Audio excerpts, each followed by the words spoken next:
ಈ ಸಲ ನಾನು ಮುಂದಿನ ಶುಕ್ರವಾರ ಮಾಡ್ತಿದ್ದೀನಿ ಹಬ್ಬನ. ಯಾಕೆಂತಂದ್ರೆ ಈ ತರದೆಲ್ಲ ಒಂದು ಹಲವಾರು ಕಾರ್ಯಕ್ರಮಗಳಿತ್ತು ಈ ದಿನ. ವರಮಹಾಲಕ್ಷ್ಮಿ ಅಂತಂದ್ರೆ ಸಮೃದ್ಧಿಯ ಸಂಕೇತ. ತಾಯಿ ಆ ಸಮೃದ್ಧಿಯನ್ನ ಆರಾಧಿಸುವುದು, ಆ ಸಮೃದ್ಧಿಯನ್ನ ಪೂಜಿಸುವುದು, ಒಳ್ಳೆಯತನದಲ್ಲಿ, ಒಳ್ಳೆಯ ಅರ್ಥದಲ್ಲಿ, ಒಳ್ಳೆಯ ಅಭಿವೃದ್ಧಿಯನ್ನ ತಾಯಿ ಕರುಣಿಸ್ಲಿ ಅನ್ನೋದೇ ಈ ಹಬ್ಬದ ವಿಶೇಷ.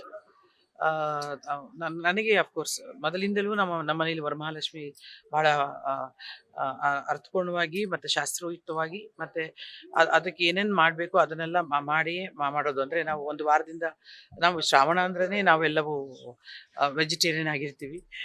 ಗಣೇಶನ ಹಬ್ಬನದವರೆಗೂ ನಾವು ನಮ್ಮನೇಲಿ ನಾನ್ ವೆಜ್ ಮಾಡೋದು ಅದೆಲ್ಲ ಇರೋದಿಲ್ಲ.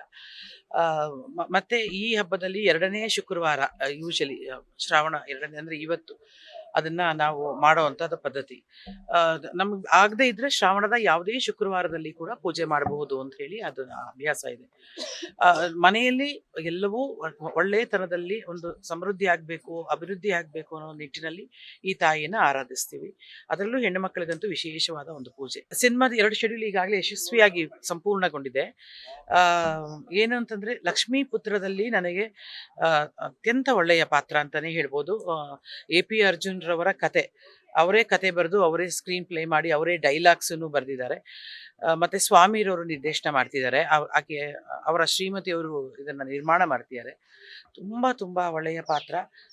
ಬಹಳ ದಿನಗಳ ನಂತರ ಮತ್ತೆ ಒಂದು ಅತ್ಯುತ್ತಮವಾದ ಪಾತ್ರ ಅಂತ ನನಗೆ ತುಂಬಾ ಅನಿಸಿದೆ. ಮತ್ತು ಆ ಪಿಕ್ಚರು ಕೂಡ ತುಂಬಾ ಇಡೀ ಚಿತ್ರಕಥೆ ಒಂದು ರೀತಿಯಾಗಿ ವಿಭಿನ್ನವಾಗಿ ಸಾಗುತ್ತೆ. ಅಂದ್ರೆ ಯೂಶುವಲ್ ಸಿನಿಮಾಕ್ಕಿಂತ ಬೇರೆ ಟ್ರ್ಯಾಕ್ ಅಲ್ಲಿ ಸಾಗುವಂತ ಒಂದು ಸಿನಿಮಾ ಇದು. ತುಂಬಾ ಖುಷಿ ಅನ್ಸುತ್ತೆ ನಾನು ಪಾತ್ರ ಮಾಡಿದ್ದು, ನನಗೇನೆ ಸಂತೋಷ ಅನ್ಸುತ್ತೆ. ಲೇಟೆಸ್ಟ್ ಹಾಗೂ ಇಂಟ್ರೆಸ್ಟಿಂಗ್ ಸುದ್ದಿಗಳಿಗಾಗಿ ಬಾಸ್ ಟಿವಿ ಕನ್ನಡ ಚಾನೆಲ್ನ ಸಬ್ಸ್ಕ್ರೈಬ್ ಮಾಡಿ. ಹಾಗೆಯೇ ಬೆಲ್ ಐಕಾನ್ ಪ್ರೆಸ್ ಮಾಡಿ. ಇದರ ಜೊತೆಗೆ ಫೇಸ್ಬುಕ್, ಇನ್ಸ್ಟಾಗ್ರಾಮ್, ಎಕ್ಸ್ ನಲ್ಲೂ ಮಿಸ್ ಮಾಡದೆ ಫಾಲೋ ಮಾಡಿ.